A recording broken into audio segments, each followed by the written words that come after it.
जिले के लांजी क्षेत्र से बहुतायत में यात्री बसें हैदराबाद के लिए चलाई जाती हैं, जिसमें परिवहन विभाग की लापरवाही की वजह से बस संचालकों द्वारा अपने तरीके से नियम बना लिए गए हैं। अधिकांश बसें टूरिस्ट परमिट पर चल रही हैं, जहां यात्रियों को ठूंस ठूंस कर भरा जाता है। इसी को लेकर थर्ड आई न्यूज सहयोगी गोपाल बंटी से लहरे द्वारा इस खबर को कवर किया गया था, और जिसमें पूर्व विधायक किशोर समरीते के कड़े सवाल को भी शामिल किया गया था, जिसे लेकर कलेक्टर मृणाल मीणा द्वारा संज्ञान लिया गया है और इस खबर का असर देखने को मिला है। सोमवार को आयोजित टीएल बैठक में जिला परिवहन अधिकारी को निर्देशित किया गया है कि हैदराबाद रूट की बसों की विशेष निगरानी की जाए और नियम विरुद्ध पाए जाने पर कार्यवाही होनी चाहिए। पूर्व विधायक किशोर समरीते द्वारा इस मुद्दे को क्षेत्रीय आदिवासी और बैगाओं के पलायन से जुड़ा हुआ बताया गया। उन्होंने कहा कि साले टेकरी दमोह से आधा दर्जन बसें, लांजी से 1 दर्जन बसें हैदराबाद के लिए चल रही हैं, जो निर्धारित परमिट प्रक्रिया के तहत संचालित होनी चाहिए थी, लेकिन टूरिस्ट परमिट पर बसों का संचालन हो रहा है।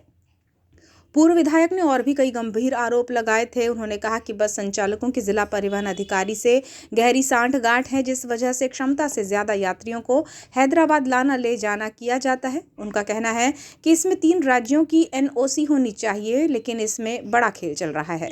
जानकारी में सामने आया कि हैदराबाद जाने वाले अधिकतर यात्री मजदूर वर्ग के होते हैं और कम पढ़े लिखे होने के कारण बस संचालकों के शोषण का शिकार हो रहे हैं। शासन को परमिट और टैक्स का चूना लगाया जा रहा है, साथ ही नियमों का माखौल भी उड़ाया जा रहा है। पूर्व विधायक ने बयान जारी कर इस मामले में कलेक्टर से दखल देने की मांग रखी थी। वहीं एसडीएम और तहसीलदारों को निर्देशित करने के लिए भी कहा गया था, जिस पर सोमवार 24 नवंबर को कलेक्ट्रेट में हुई टीएल बैठक में अधिकारियों पर कलेक्टर मृणाल मीणा सख्त दिखाई दिए और उन्होंने हैदराबाद रूट पर चल रही निजी यात्री बसों के परिवहन को लेकर आरटीओ को निर्देशित किया की जांच की जाए। अब देखना होगा कि क्या सचमुच अवैध तरीके से बसों का संचालन कर रहे इन लोगों पर कड़ी कार्यवाही होती है, या फिर हर बार की तरह आर्थिक सांठगांठ से सामान्य परिस्थिति का दिखावा किया जाएगा। कलेक्टर बालाघाट मृणाल मीणा द्वारा इस मामले में संज्ञान लिए जाने के बाद लांजी किरनापुर पूर्व विधायक किशोर समरीते का बयान सामने आया है। उन्होंने कहा कि साले टेकरी दमोह लांजी से हैदराबाद चलने वाली बसों के अवैध संचालन को लेकर अपने जारी बयान में उन्होंने बताया कि इस मामले में बालाघाट जिले के परिवहन अधिकारी अनिमेश गढ़पाले की गिरफ्तारी ही जिले में अवैध बसों के संचालन को रोकने का आखिरी विकल्प बचा है। उन्होंने कहा कि मध्य प्रदेश शासन के परिवहन मंत्री और बालाघाट जिले के प्रभारी मंत्री उदय प्रताप सिंह को भी तत्काल अपने मंत्री पद से इस्तीफा दे देना चाहिए। परिवहन विभाग में सौरभ शर्मा मामले में केंद्र सरकार ने मुख्यमंत्री को परिवहन मंत्री से इस्तीफा देने का दबाव नहीं बनाया, लेकिन बालाघाट जिले में अवैध बसों के संचालन में आरटीओ अनिमेश गढ़पाले पर कार्यवाही नहीं करना बड़ी विफलता है। साले टेकरी दमोह लांजी से हैदराबाद बसें tourist permit, national permit, all India permit और डेली परमिट का उल्लंघन कर चलाई जा रही है।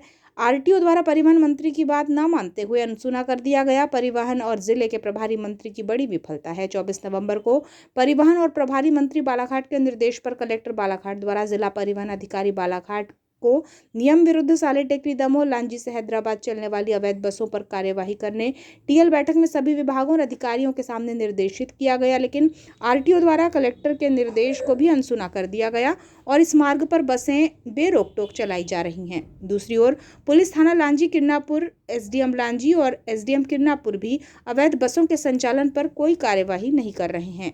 उन्होंने कहा कि ये गंभीर जांच का विषय है। कलेक्टर द्वारा निर्देश देने के बावजूद परिवहन अधिकारी का अवैध बसों के संचालन पर कार्यवाही नहीं करना संदेहास्पद है। 6-7 सालों से डेली रूटीन पे जो बसें चल रही है लांजी से हैदराबाद और रायपुर से सागर, रायपुर से छिंदवाड़ा, तो इन बसों का डेली जो परमिट नहीं है उनके पास में, उसके बदले लोग tourist permit, national permit, all India permit का दुरुपयोग करके बसें चला रहे हैं। इस मामले में परिवहन मंत्री ने आरटीओ को बोला, परिवहन मंत्री की बात भी आरटीओ अनिमेश गढ़पाले ने माना। फिर कलेक्टर ने भी बोला अनिमेश गढ़पाले को, कल ही बोला इन बसों का अवैध संचालन हो रहा है, इनको बंद करवाओ। अनिमेश गढ़पाले ने कलेक्टर की बात नहीं सुना।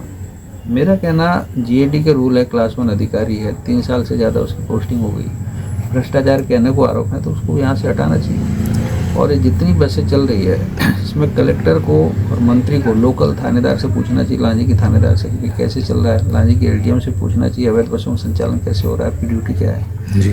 किरनापुर के एलडीएम से, किरनापुर के थानेदार से पूछना चाहिए और एसपी बालाघाट से पूछना चाहिए कि भाई आपकी लॉ एंड ऑर्डर की पोजीशन में इस तरह के अवैध बसों का संचालन कैसे हो रहा है। एसपी की तो जिम्मेदारी बनती है, अगर अवैध बसों का संचालन कोई कर रहा है तो आरटीओ के खिलाफ अपराध कायम करे, आरटीओ गिरफ्तार करे, तो जब तक इस तरह की कार्रवाई नहीं होगी तब तक ये सुनेंगे नहीं।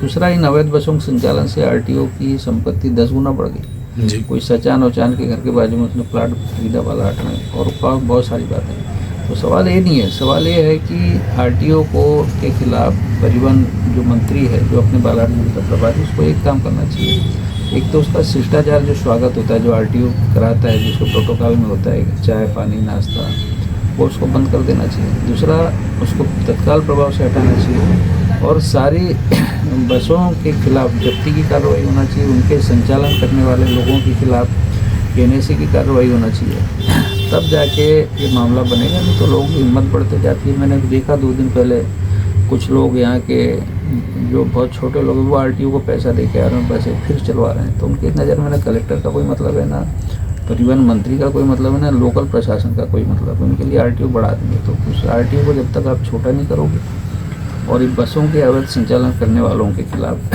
एनएसए की कार्रवाई नहीं होगी, उनको जेल में नहीं डाला जाएगा, तब तक ये ठीक नहीं होने वाला।